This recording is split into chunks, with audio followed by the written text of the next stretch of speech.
Okay, we're going to start by going over the watercolor materials that you'll use so you have a little bit of knowledge of those materials. First one's watercolor paper. Regular paper cannot be used. It'll wrinkle, you'll get splotchy water or splotchy watercolor in streaks.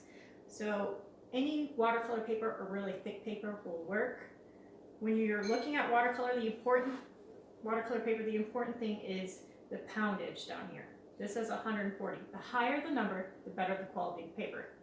The other thing you want to look at is the texture. Watercolor paper is really textured. This kind of grabs and holds in the water. It's also very thick. If you find watercolor paper that is smooth, don't use it. It won't work. Okay, poster board, things like that will not work.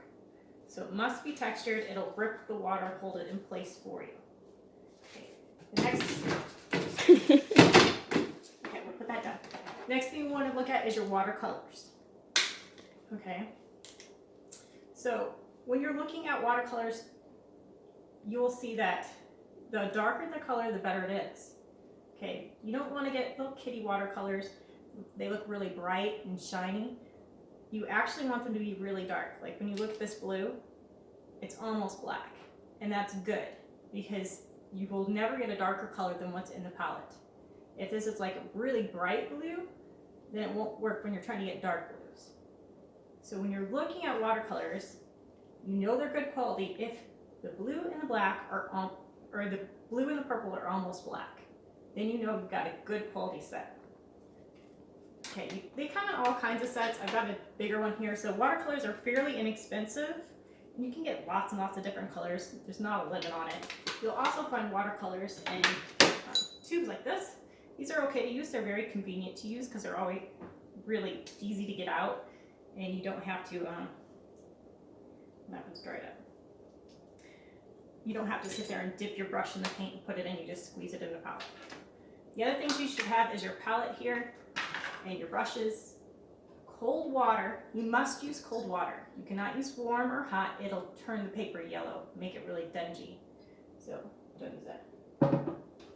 Napkins, paper towel, or a rag to wipe your brush out on. Okay, the other thing you want is your board. If you do not have a board at home, because you didn't take your board home or something like that, you can use anything from, you can put it in a book, tape it right onto a book, and lean it up against a table or up against a wall, or a tray.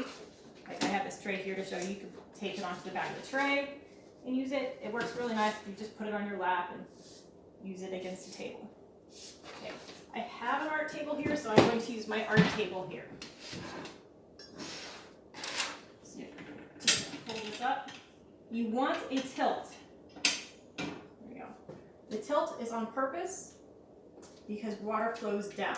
If you don't have a tilt, what happens is the watercolor will sit in little puddles and create splotches of color that don't look very nice. So you want to tilt it, and you also want to tape in all four corners. This keeps the paper from buckling on you and getting all wrinkled up.